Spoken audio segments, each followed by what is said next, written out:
بسم اللہ الرحمن الرحیم۔ السلام علیکم دوستو، کیا حال ہے سب کے؟ امید کرتی ہوں خیریت سے ہوں گے۔ چلتے ہیں اپنے ناول کی قسط نمبر 9 کی طرف۔ ماں، مجھے کسی ضروری کام سے باہر جانا ہے، کچھ دیر تک واپس آ جاؤں گا، لیکن ابھی کچھ دیر میں احمد شاہ آئے گا، وہ یہیں پر رہیں گے۔ آپ ان کے لیے حویلی میں کوئی کمرہ کھلوا دیجیے گا۔ احمد شاہ کے نام پر زنیرہ کے کان بلی کی طرح کھڑے ہو گئے۔ وہ یہاں کیوں آئے گا؟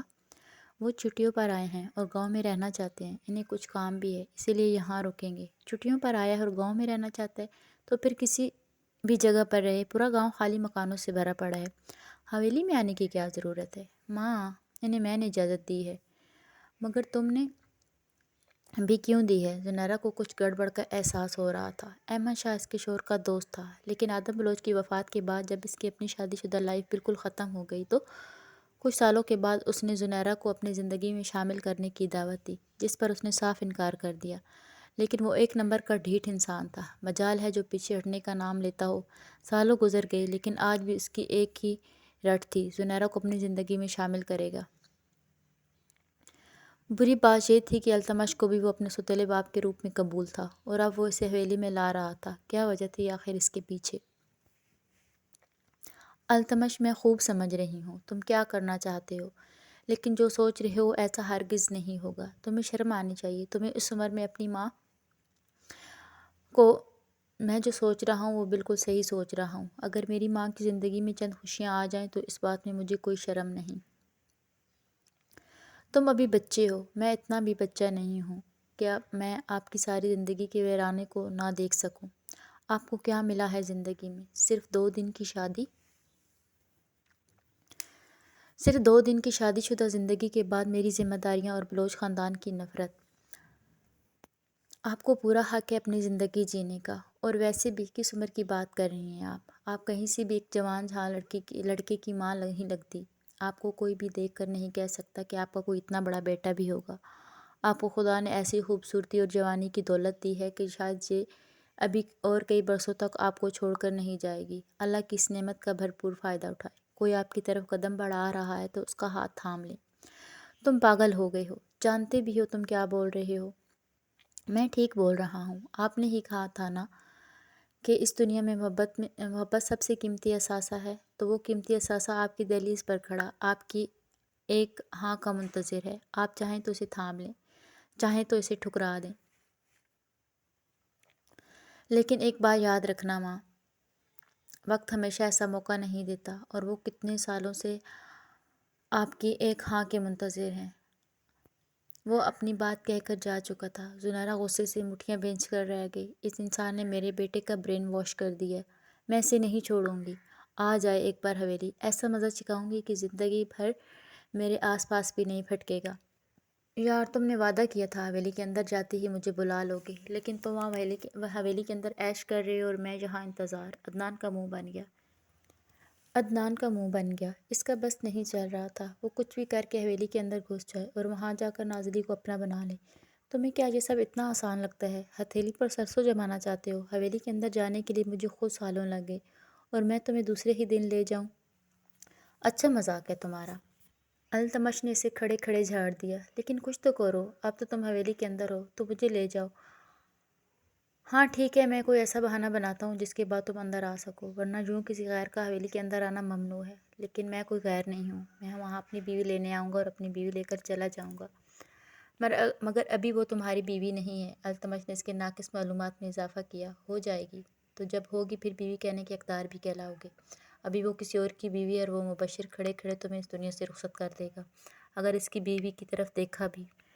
مبشر کے نام پر عدنان کا پارا ہائی ہو گیا۔ اس کی اتنی اوقات ہی نہیں ہے کہ وہ مجھے کچھ کہے۔ وہ ایک کم ظرف انسان ہے، اس نے میری نازلی کو دھوکہ دیا ہے۔ دھوکہ تو تمہاری نازلی کو اس کے اپنے ماموں نے دیا ہے، جنہوں نے چند پیسوں کے عوض اس سے بلوچ خاندان کی بہو بنا دیا، اور بلوچ خاندان سے موٹے پیسے لے کر اسے ہمیشہ ہمیشہ کے لیے ان لوگوں کے رحم و کرم پر چھوڑ دیا۔ اب اس کا اس دنیا میں کوئی نہیں ہے، اس لیے بیچاری اذیت میں زندگی گزار رہی ہے۔ حویلی والے جیسا اس کے ساتھ سلوک کرتے ہیں وہ خاموشی سے سر جھکا دیتی ہے۔ نازلی کی حالت سن کر عدنان مزید بے چین ہو گیا۔ یہ سب جانتے ہوئے بھی تم ابھی تک ہاتھ پر ہاتھ دھرے بیٹھے ہو۔ پلیز کچھ کرو، بس مجھے اندر لے جاؤ، اس کے بعد جو کروں گا میں کروں گا۔ ٹھیک ہے، میں جلدی کچھ کرتا ہوں، لیکن ایک بات دھیان رکھنا، وہاں جا کر کوئی ایسا تماشا ہرگز مت کرنا کہ جس کے بعد مجھ پر یا پھر میری ماں پر کوئی سوال اٹھے، ورنہ اگر ایسا کیا تو مبشر سے پہلے میں تمہارا کام تمام کر دوں گا۔ ہاں ٹھیک ہے، تم دونوں کی عزت پر کوئی آنچ نہیں آئے گی، لیکن مجھے اندر لے جاؤ۔ ٹھیک ہے، شام تک کچھ سوچتے ہیں۔ وہ اسے تسلی دے کر گیا تھا، مگر عدنان کی بے چینی حد سے سوا ہو گئی تھی۔ آپ کو کیا ہو گیا؟ آپ ایسا کیوں کر رہے ہیں میرے ساتھ؟ اس دو کڑیوں کی عورت کے لیے آپ نے مجھے سب کے سامنے ذلیل کر کے رکھ دیا۔ ہاجرہ خادم بلوچ کے سر پر کھڑی چیخ رہی تھی اور خادم بلوچ کا دل چاہ رہا تھا ایک تھپڑ اس کے منہ پر دے مارے۔ آپ نے سب کے سامنے مجھے گوار ان پڑھ کہا۔ آپ جانتے ہیں اس حویلی کے اندر میرا کیا روب کیا دبدبہ تھا؟ برسوں کی بنائی ساری عزت خاک میں مل گئی، صرف آپ کی وجہ سے۔ وہ بھی اس سے آگے کچھ اور بھی بولتی خادم بلوچ کا ہاتھ اٹھا اور اس کے منہ پر نشان بناتا چلا گیا۔ واقعی گوار عورت ہو تم، تمہاری وجہ سے آج میرا سارا کھیل بگڑ جاتا۔ جہاں خاموش رہنا چاہیے وہاں تم اپنی 2 گز کی زبان چلاتی ہو، جہاں کچھ بولنا چاہیے وہاں تم سے لفظ نہیں بن پاتے۔ وہ اس سے زیادہ بلند آواز میں چیخے۔ آپ نے مجھ پر ہاتھ اٹھایا، بس اسی کی کسر باقی رہ گئی تھی۔ شکر ہے یہ ہاتھ آپ نے حویلی والوں کے سامنے نہیں اٹھایا، ورنہ میری رہی سہی عزت بھی خاک میں مل جاتی۔ وہ زمین پر بیٹھ کر رونے لگی۔ یہی اوقات ہے تمہاری، نہ کچھ پتہ ہوتا ہے نہ کسی بات کی جانکاری ہوتی ہے، بس منہ اٹھا کر بولتے رہو بولتے رہو بولتے رہو۔ یہ حویلی ان کی ہے، یہ جائیداد ان کی ہے۔ مرنے سے پہلے میرا باپ ساری جائیداد میرے بڑے بھائی آدم بلوچ کے نام کر گیا تھا، لیکن چونکہ اس کی موت ہو چکی تھی تو اس کی پوری جائیداد کی پاور آف اٹارنی زنیرہ کے پاس ہے۔ جب تک انہیں وصیت کا علم نہیں تھا تب تک ہم نے اس جائیداد میں سے خوب کھایا، لیکن اب ساری عدالت کے سامنے، پورے زمانے کے سامنے یہ وصیت پوری طرح کھل چکی ہے، اور تم جو اتنی زبان چلا رہی ہو اس زبان کو چلانے کے قابل نہیں ہو۔ کچھ پتہ بھی ہے تمہارے شوہر اور اس پورے خاندان پر ان ماں بیٹے نے مل کر کتنا بڑا کھیس ٹھوک دیا ہے؟ ہماری پل پل کی حرکت پر ان لوگوں کی نظر ہے۔ ایک غلطی اور ہم سب لوگ جیل میں پڑے ہوں گے۔ اگر آج تک ان دونوں کو ٹکے ٹکے کا محتاج کر کے رکھا، ان کے اپنے پیسے ہی بھیک کی طرح دیے، حالانکہ ان کے نام پوری جائیداد تھی۔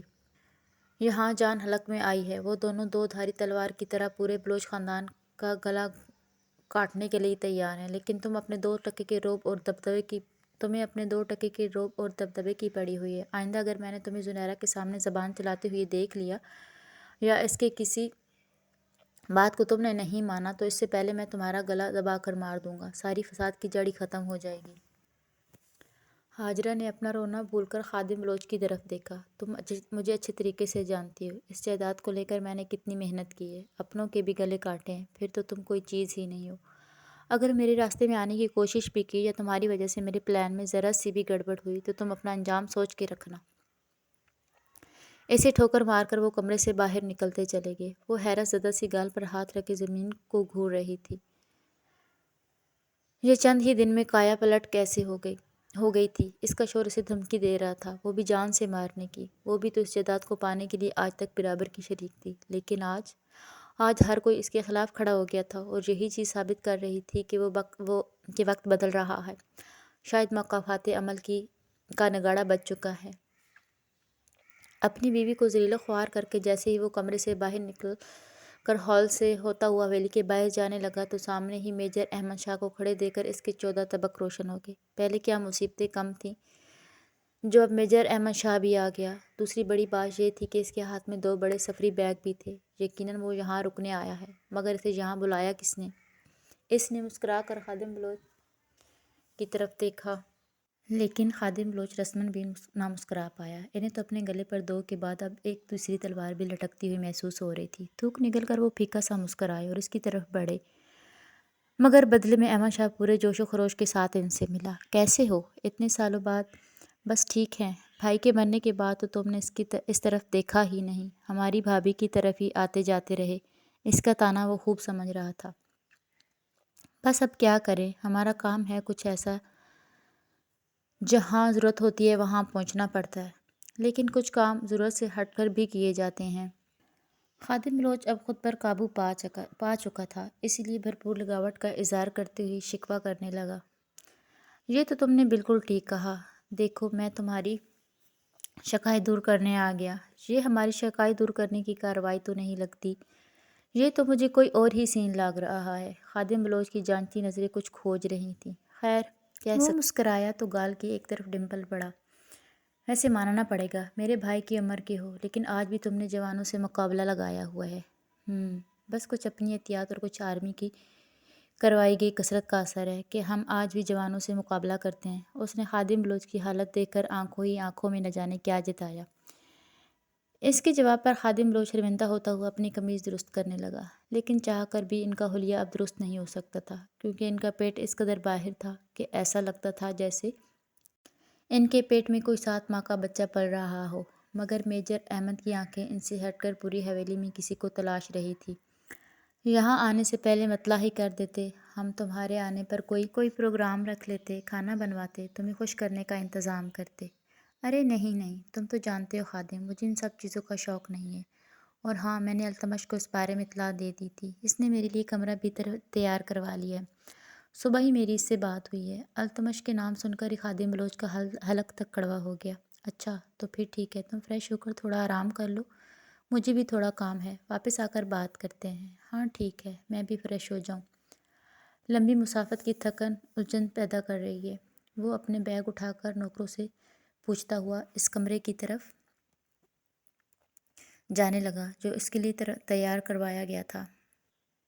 اور کتنی دور جانا پڑے گا؟ وہ چلتے چلتے تھک گیا تھا، لیکن اس کا کمرہ آنے کا نام ہی نہیں لے رہا تھا۔ بس تھوڑی دور اور صاحب۔ ایک نوکر اسے کمرے تک لے جانے کے لیے آیا تھا اور احمد شاہ کو کمرے تک پہنچاتے پہنچاتے وہ خود تھک گیا تھا۔ اس کا یہ کمرہ حویلی کے اندرونی حصے سے کہیں 4-5 کنال دور ایک کونے میں بنایا گیا تھا۔ اسے اپنا اتنی دور کمرہ دیکھ کر حیرت تو ہوئی، لیکن خاموش رہا۔ یہ کون کر سکتا ہے ایسا مجھے حویلی سے دور کر کے؟ مشکل میں ڈال کر کس کو خوشی ملے گی؟ یہ آپ کا کمرہ ہے۔ ایک کمرے کے قریب رک کر اس نے اشارہ کیا۔ ٹھیک ہے، یہاں تک پہنچانے کے لیے شکریہ۔ اگر میں کسی ہائی فائی ہوٹل میں رکتا تب بھی میرا کمرہ اتنی دور نہیں ہوتا۔ وہ جلے بنے انداز میں سوچ کر اندر داخل ہوا اور سامنے ہی زنیرہ کو دیکھ کر اس کی ساری تھکان کہیں گم ہو گئی۔ زہے نصیب، ہم نے تو سوچا ہی نہیں تھا یہاں آپ کا دیدار ہو جائے گا۔ اتنی دور چل کر آنا وصول ہوا۔ بیگ نیچے رکھ کر وہ اس کی طرف بڑھا۔ زنیرہ نے ایک نظر اس کے خوبرو سراپے کی طرف دیکھا۔ بے شک وہ اپنی عمر کے لحاظ سے بہت ہینڈسم تھا۔ سانولا پرکشش چہرہ، کثرتی وجود، گھنے کالے بال، 6 فٹ سے نکلتا قد۔ زنیرہ اس کے کاندھے تک بمشکل آتی تھی۔ آپ بھی اچھی لگ رہی ہیں۔ وہ اس کا خود کو اس طرح اس کا بغور نوٹ کرنا محسوس کر چکا تھا، اسی لیے مسکراہٹ دباتا ہوا اس کے قریب آیا۔ پیچ کلر کے سادہ سے سوٹ میں بالوں کے جوڑے میں مقید کیے، سر پر سلیقے سے دوپٹہ اوڑھے، صاف شفاف میک اپ سے پاک چہرہ اور خوبصورت نین نقوش کے ساتھ وہ اس وقت احمد شاہ کو بہت پیاری لگ رہی تھی۔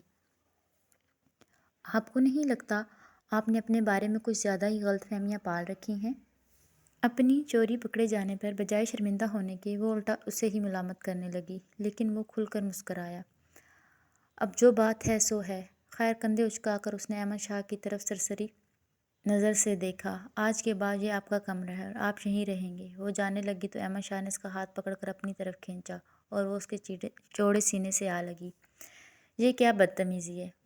اسے بدتمیزی نہیں، محبت کہتے ہیں مس زنیرہ۔ بھاڑ میں گئی آپ کی محبت۔ میرا ہاتھ چھوڑیں۔ یہ ہاتھ میں ہمیشہ کے لیے تھامنا چاہتا ہوں، اگر آپ اقرار کریں تو۔ اپنی فضول باتیں اپنے پاس رکھیں اور میرا ہاتھ چھوڑیں۔ ٹھیک ہے، میں آپ کا ہاتھ چھوڑ دوں گا، لیکن اس سے پہلے مجھے ایک بات کا جواب دیں۔ آپ نے مجھے اتنی دور ٹھہرا کر کس بات کی سزا دی ہے؟ وہ اس کی آنکھوں میں جھانک کر اس خرافاتی سازش کا راز جاننا چاہتا تھا۔ یہ اسی بات کی سزا ہے جو خناس آپ نے میرے بیٹے کے دماغ میں بھرا ہے۔ میں نے آپ کے بیٹے کے دماغ میں کوئی خناس نہیں بھرا۔ اگر وہ مجھے اپنے باپ کے روپ میں تسلیم کرتا ہے تو اس میں کیا برائی ہے؟ نکاح کرنا آپ کا جائز حق ہے۔ میں نے کہا ہاتھ چھوڑیں۔ آپ کی باتیں فضول ہیں، آپ کے ارادے غلط ہیں۔ وہ اپنا ہاتھ چھڑوانے کی کوشش کرنے لگی اور اس کے آخری بات پر احمد شاہ کے خوشگوار موڈ پل بھر میں ہی تبدیل ہو گیا۔ غلط بول گئیں آپ۔ اگر ارادے غلط ہوتے تو آپ کے ساتھ کیا نہیں ہو سکتا تھا؟ دھمکی دے رہے ہیں مجھے؟ زنیرہ نے اسے کڑے تیوروں سے گھورا۔ دھمکی نہیں دے رہا، صرف باور کروا رہا ہوں۔ اگر ارادے غلط ہوتے تو کون روک سکتا ہے مجھے؟ جن کے ارادے غلط ہوتے ہیں وہ سالوں تک انتظار نہیں کرتے۔ اس کا ہاتھ چھوڑ کر وہ ایک دم دور جا کھڑا ہوا۔ میرا کمرہ بدلوا دیں، بلکہ میں تو کہتا ہوں آپ میرا کمرہ اپنے کمرے کے برابر والا سیٹ کروا دیں۔ لیکن کس خوشی میں زنیرہ نے اسے کھا جانے والی نظروں سے گھورا۔ آنے جانے میں آسانی رہے گی، صبح صبح دیدار بھی ہو جائے گا۔ ہو سکتا ہے اس طرح آپ کے دل میں میرے لیے جو سخت جذبات ہیں وہ بھی کچھ نرم پڑ جائیں اور آپ کے ارادے تبدیل ہو جائیں۔ خوش فہمی پالنے کی ضرورت نہیں ہے، آپ کو لے کر میرے جذبات کبھی نرم نہیں پڑیں گے۔ کچھ تو لحاظ کریں، میں اپنی اور میری عمر کا، میرے بیٹی کی شادی کی عمر ہے اور آپ کے بھی۔ ان کی شادی کروائیں، نہ کہ خود ہری ہری سوچنے بیٹھ جائیں۔ تو کیا ہوا جو ہماری عمر کچھ زیادہ ہو گئی، لیکن ہم دیکھنے میں تو نہیں لگتے۔ میں تو پھر بھی تھوڑا اولڈ ایج لگتا ہوں، لیکن آپ تو آج بھی ماشاءاللہ کمال ہیں۔ مجھے ڈر ہے جب ہماری شادی ہو کہیں لوگ مجھے جوتے نہ مارنے نکل آئیں کہ میں اپنی عمر سے اتنی چھوٹی لڑکی سے شادی کر رہا ہوں۔ اور کس نے کہا بڑھتی عمر کے ساتھ جذبات مر جاتے ہیں؟ میری نزدیک آ کر مجھ سے شادی کر کے دیکھیں، پھر آپ کو پتہ چلے گا میرے جذبات آج کل کے نوجوانوں سے زیادہ جوان ہیں۔ وہ بقول زنیرہ کے خوبصورت اور دلکش سراپے کو دیکھ رہا تھا۔ آپ کے منہ سے ہمیشہ ایسی ہی باتیں نکلتی ہیں۔ وہ سرخوتی پہلو بدل کر رہ گئی۔ آپ کے لیے یہی کمرہ ٹھیک ہے، نہ آپ کسی سے ملیں گے اور نہ ہی کسی کے کانوں تک آپ کی ایسی فضول باتیں پہنچیں گی۔ یہی سڑتے رہیں۔ وہ پاؤں پٹکتی ہوئی باہر چلی آئی۔ آپ کی یہ ادائیں، واللہ۔ وہ ٹھنڈی آہ بھر کے رہ گیا۔ کمرے سے نکلتی زنیرہ نے اس کی ٹھنڈی آہوں پر ضبط سے مٹھیاں بھینچ لیں۔ مجھے یہ کمرہ تبدیل کروانا ہوگا، ورنہ میں یہاں اکیلے پن کا شکار ہو کے مر جاؤں گا۔ وہ اس کمرے کے آس پاس حد درجہ خاموشی محسوس کر کے گھبرا گیا۔ التمش، تمہاری ماں مجھے ظالم بیویوں والے روپ دکھا رہی ہے۔ بس پتہ نہیں شادی کر کے مجھے سکون کب پہنچائے گی۔ وہ منہ بنا کر خود سے باتیں کرتا ہوا کمرے کا جائزہ لینے لگا۔ سامان ایسے ہی بند تھا، اس کمرے میں تو وہ نہیں رہے گا۔ یہ صاف تھا۔ جیسے ہی وہ احمد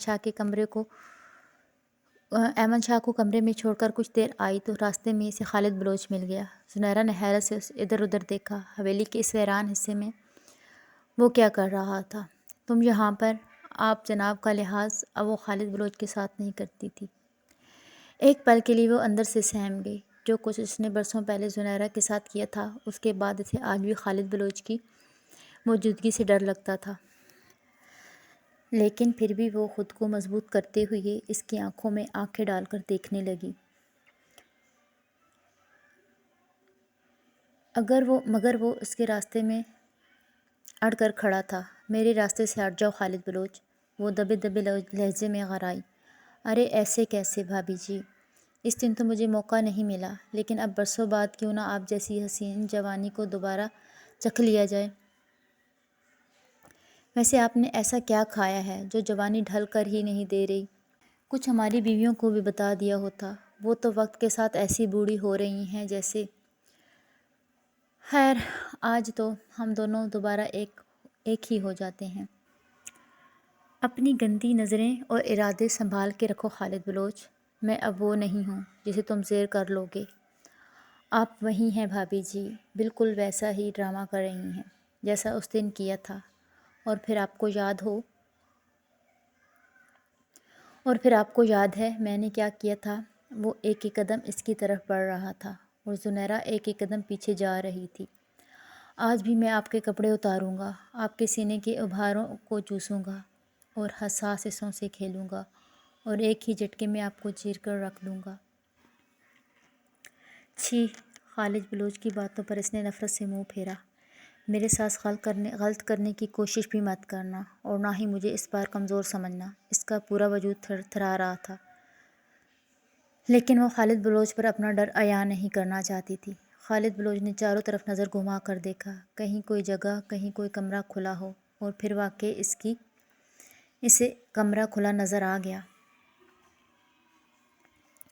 بھابھی جی، آپ مانیں یا نہ مانیں، لیکن آج تو قدرت بھی چاہتی ہے کہ ہم دوبارہ ایک ہو جائیں۔ تبھی تو اس نے ہمارے لیے سارے دروازے کھول کر رکھے ہیں۔ اس نے آنکھوں سے جس کمرے کی طرف اشارہ کیا، زنیرہ نے گردن موڑ کر اس کی طرف دیکھا۔ جیسے ہی اس نے گردن موڑی، اگلے ہی پل خالد نے اس کے منہ پر ہاتھ رکھ کر اس کے منہ کو دبوچا اور کمر سے پکڑ کر گھسیٹتا ہوا اس کمرے کے اندر لے گیا۔ یہ حویلی کا پرانا اسٹور روم تھا جہاں فالتو چیزیں رکھی جاتی تھی۔ وہ ہاتھ پاؤں مارتی خود کو چھڑوانے کی کوشش کر رہی تھی۔ اسے کمرے میں لا کر زمین پر پٹکتی خالد بلوچ نے دروازہ بند کر دیا۔ جیسے ہی وہ زمین پر گری، اس کا پاؤں کسی بھاری چیز سے ٹکرایا اور پیر میں اس قدر تکلیف اٹھی کہ وہ تکلیف کے مارے چیخ پڑی۔ اب چیخنے سے کچھ نہیں ہوگا بھابھی جی، اب تو ہم نے ایک ہونا ہے۔ ایسے حالات میں آپ کا چیخنا تو تب بنتا ہے جب میں آپ کے اندر سما جاؤں۔ ایسے تو چیخنے کا کوئی فائدہ نہیں، کیونکہ مدد کے لیے کوئی نہیں آئے گا۔ آپ کی آہیں کسی تک نہیں پہنچ پائیں گی۔ اسی لیے بہتر ہے کہ مزے میں سسکاریاں لیجیے گا تاکہ ہم دونوں مل کر بھرپور طریقے سے انجوائے کر پائیں۔ خبردار جو مجھے ہاتھ لگایا۔ وہ اپنے پیر میں اٹھتی تکلیف کو نظر انداز کرتے ہوئے پیچھے کھسکنے لگی۔ آپ کو تو آج کچا کھا جاؤں گا۔ وہ اس کے وجود کو ہوس بھری نظروں سے دیکھ رہا تھا۔ مجھے تم کمزور مت سمجھنا، میرا بیٹا تمہیں جان سے مار دے گا اگر مجھے خروچ بھی آئی تو۔ وہ اسے حالات کی سنگینی کا احساس کروا رہی تھی، مگر خالد بلوچ پر تو ہوس کا نشہ سوار تھا۔ وہ اسے حالات کی سنگینی کا احساس کروا رہی تھی، مگر خالد بلوچ پر تو اس کا نشہ سوار تھا۔ مجھے یہ دھمکیاں نہ دیں، بس اب تیار ہو جائیں۔ اپنی قمیض نکال کر ہاتھ زنیرہ کی طرف بڑھایا۔ بچاؤ، کوئی ہے، بچاؤ! وہ بلند آواز میں چیخنے لگی۔ جھک کر خالد بلوچ نے اس کے گلے سے دوپٹہ نکال کر دور اچھالا اور پاؤں سے پکڑ کر اسے اپنی طرف کھینچا، خود اس کے اوپر اپنا وزن ڈالتا ہوا۔ جیسے ہی زنیرہ کی گردن پر جھکا، زنیرہ یکدم آج سے کئی سال پیچھے چلی گئی، جب خالد بلوچ نے اس کی عزت تار تار کر دی تھی۔ کیا ایک بار پھر وہ اپنی عزت اور مان اس درندے کے ہاتھوں گنوا دے گی؟ نہیں، ہرگز نہیں۔ اس دن وہ پوری طرح مجبور تھی، لیکن آج وہ چیخ کر کسی کو بلا سکتی تھی، اسی لیے وہ چیخ رہی تھی۔ اس کے گلے میں جتنی قوت تھی، وہ اپنی ساری قوت جمع کر کے چلائی۔ اپنے کمرے میں کھڑے احمد شاہ کے کانوں تک جب زنیرہ کی چیخ پہنچ گئی، پورے وجود سے کانپ اٹھا۔ اتنی دردناک چیخ! ابھی کچھ دیر قبل تو وہ بالکل صحیح سلامت یہاں سے نکلی تھی۔ یکدم وہ بجلی کی تیزی سے اپنے کمرے سے نکل کر باہر آیا۔ آواز یہیں کہیں سے آئی تھی۔ وہ بھاگتا ہوا ادھر ادھر دیکھتے ہوئے اسے تلاش کرنے لگا۔ ایک بار پھر اس کی آواز آئی، لیکن اب یہ آواز بہت قریب سے آئی تھی۔ زنیرہ، زنیرہ! وہ بے چینی میں پکارتا ہوا ادھر ادھر سے تلاش کر رہا تھا۔ جیسے ہی احمد کی آواز زنیرہ کے کانوں سے ٹکرائی، اسے جیسے ہمت ملی اور وہ پوری قوت سے چلائی۔ خالد بلوچ کسی انجان کی آواز سن کر الرٹ ہو گیا اور زنیرہ کے منہ پر ہاتھ رکھ کر اسے مزید بولنے سے روکا، مگر تب تک احمد اس کمرے تک پہنچ چکا تھا جہاں سے زنیرہ کی آواز آئی تھی۔ وہ دروازے کو کھولنے کی کوشش کر رہا تھا۔ زنیرہ، زنیرہ! آپ یہاں ہیں؟ مگر اندر سے کوئی آواز نہیں آ رہی تھی۔ لیکن وہ اتنے سالوں سے آرمی میں تھا، اس کا شک غلط نہیں ہو سکتا، اسی لیے دروازے کو کھولنے کی کوشش کرنے لگا، مگر دروازہ اندر سے بند تھا، اسی لیے وہ پوری قوت سے اس دروازے کو دھکے لگا رہا تھا تاکہ وہ ٹوٹ جائے۔ کئی بار کوشش کے بعد آخرکار وہ دروازے کو توڑنے میں کامیاب رہا۔ دروازہ ٹوٹتے جو منظر اسے دیکھنے کو ملا، اسے دیکھنے کے بعد احمد شاہ کی آنکھوں میں سرخ رنگ اتر آیا۔ بنا قمیض کے خالد بلوچ اس کے اوپر جھکا ہوا تھا۔ یہ نظارہ ہی اس کے لیے کافی تھا۔ زنیرہ کے منہ پر اس کا بھاری ہاتھ اور اس کی آنکھوں میں بے بسی کے آنسو، اسے ساری کہانی پل بھر میں ہی باور کر آ گئی۔ بالوں سے پکڑ کر اس نے خالد بلوچ کو زنیرہ کے وجود سے پیچھے ہٹایا۔ احمد یار، میری بات سنو، اس نے مجھے خود اپنے پاس بلایا تھا، تم مجھے غلط سمجھ رہے ہو۔ یہ ایک دو نمبر عورت ہے، اس نے مجھے اپنی طرف رجھایا تھا۔ اس نے سالوں پہلے والا حربہ احمد کے اوپر آزمانا چاہا، لیکن وہ کوئی کانوں کا کچا مرد نہیں تھا، اس نے گھاٹ گھاٹ کا پانی پیا تھا۔ خالد بلوچ جیسے مردوں سے وہ خوب واقف تھا۔ جیسے ہی وہ خالد بلوچ اس کے وجود سے دور ہوا، زنیرہ نے جھٹ سے اپنا دوپٹہ اٹھا کر خود کو ڈھانپا اور آنکھوں میں آئے آنسو صاف کر کے بمشکل اٹھنے کی کوشش کی۔ اسے وہیں پر چھوڑ کر احمد شاہ خالد کو مارتا ہوا حویلی کے ہال تک لے آیا۔ جب تک وہ حویلی کے ہال تک پہنچا، تب تک خالد بلوچ کا حشر حد درجہ بگڑ چکا تھا۔ خادم بلوچ، جو اپنا موبائل کمرے میں ہی بھول گئے تھے، وہ واپس لینے آئے، مگر اپنے بھائی کی یہ حالت دیکھ کر دنگ رہ گئے۔ احمد تم کیا پاگل ہو گئے ہو؟ میرے بھائی کو اس طرح کیوں مار رہے ہو؟ تم اس گھر کے مہمان ہو، مالک نہیں۔ وہ چیخ اٹھے اور التمش جو اپنا کام نمٹا کر ابھی ابھی لوٹا تھا خالد بلوچ کا یہ حال اور پھر احمد شاہ کو اس قدر غصے میں دیکھ کر معاملے کی سنگینی کو سمجھنے کی کوشش کر رہا تھا، لیکن جیسی نظر پاؤں گھسیٹ کر آتی اپنی ماں اور اس کے بگڑے حلیے کو دیکھا، پل بھر میں وہ ساری کہانی سمجھ گیا۔ لمحے کے ہزارویں حصے میں اسے اس قدر غصہ آیا کہ آگے بڑھ کر ایک زوردار گھونسا اس نے خالد بلوچ کے منہ پر دے مارا۔ ہمت کیسی ہوئی تمہاری، غلیظ انسان، میری ماں کو ایک بار پھر ہاتھ لگانے کی؟ ارے تم لوگ میری بات کو سمجھنے کی کوشش کرو، وہ مجھ پر سالوں سے فدا ہے، وہ مجھے اس سے پہلے کہ وہ کچھ اور کہتا احمد شاہ نے دوسرے گال پر اتنی زور سے مکہ مارا کہ خالد بلوچ کا جبڑا تک ہل گیا۔ تم دونوں میرے بھائی کے ساتھ کیا کر رہے ہو؟ خادم بلوچ نے آگے بڑھ کر اپنے بھائی کو پروٹیکٹ کرنا چاہا۔ پولیس کو فون کرو التمش، اس انسان کے خلاف میں گواہی دوں گا۔ برسوں پہلے اس کے گناہ کا کوئی گواہ کوئی نہیں تھا، لیکن اب اپنی ماں کے کیس تم لڑنا اور گواہی میں دوں گا۔ اس نے میری آنکھوں کے سامنے زنیرہ کی عزت پر ہاتھ ڈالنے کی کوشش کی ہے، اس کو پھانسی کے تختے تک پہنچا کر ہی دم لیں گے۔ خادم بلوچ کو پوری طرح اگنور کر کے وہ دونوں خالد کو نظروں سے ہی نگل جانا چاہتے تھے۔ بھائی مجھے بچاؤ، خالد نے خادم کے کان میں سرگوشی کی۔ اس نے حیرت سے اپنے بھائی کی طرف دیکھا۔ تم تھوڑا صبر نہیں رکھ سکتے تھے؟ اتنی جلدی اس کی عزت پر دوبارہ ہاتھ ڈالنے کی کیا ضرورت تھی؟ وہ دبے لہجے میں اتنی آہستگی سے بولا کہ صرف خالد بلوچ ہی سن پایا۔ بس غلطی ہو گئی مجھ سے، لیکن اس سچویشن کو سنبھال لو۔ وہ مدد طلب نظروں سے اپنے بھائی کی طرف دیکھ رہا تھا۔ مجھے معاف کرنا، میں تمہارا ساتھ نہیں دے پاؤں گا۔ وہ سرے سے ہی انجان بن گئے۔ کیا کہا تم لوگوں نے؟ اس نے زنیرہ کی عزت پر ہاتھ ڈالا ہے؟ خادم نے یکدم ہی پارٹی بدل لی۔ کیا تم نے اپنی آنکھوں سے اسے زنیرہ کی عزت پر ہاتھ ڈالتے ہوئے دیکھا ہے احمد؟ اس نے احمد سے انجان بن کر سوال کیا۔ ہاں۔ خادم یہ زنیرہ کی عزت پر ہاتھ ڈال رہا تھا۔ اگر میں وقت پر نہ پہنچتا تو یہ نہ جانے کیا کر جاتا۔ احمد کو رہ کر خالد پر طیش آ رہا تھا۔ خادم بلوچ نے اپنا رخ خالد کی طرف موڑا اور اگلے ہی پل ایک زوردار تماچا اس کے منہ پر دے مارا۔ مجھے تم سے یہ امید نہیں تھی۔ اگر یہ واقعی سچ ہے تو ابھی اور اسی وقت پولیس کو فون کرو اور اس جیسے درندے کو پولیس کے حوالے کر دو۔ خادم بلوچ کی اس حرکت پر جہاں باقی گھر والے حیران تھے، وہیں خالد بلوچ تو دنگ ہی رہ گیا۔ اپنے بھائی کا یوں گرگٹ جیسا روپ دیکھ کر ہر کوئی اب اس کے خلاف ہو گیا تھا۔ یعنی اب اسے جیل جانا پڑے گا؟ نہیں، ایسا نہیں ہو سکتا۔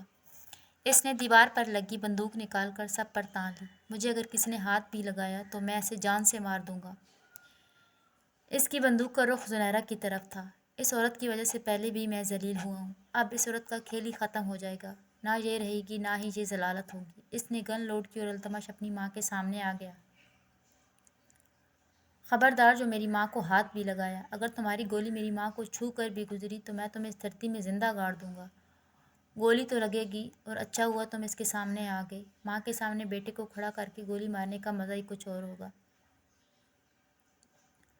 خادم بلوچ اپنے بھائی کی دیدہ دلیری پر اش اش کر اٹھے اور دل سے وہ چاہتے تھے کہ خالد بلوچ جلد از جلد فائر کر دے اور ایک ہی گولی سے ان دونوں ماں بیٹے کا قصہ تمام ہو۔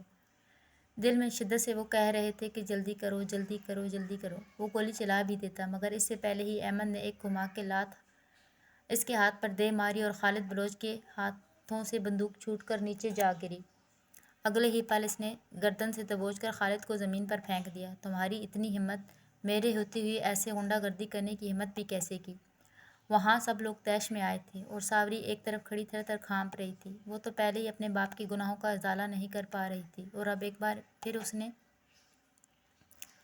اب التمش اس کے ساتھ کیا کرے گا، سوچ کر اسے اپنے وجود سے جان نکلتی ہوئی محسوس ہوئی۔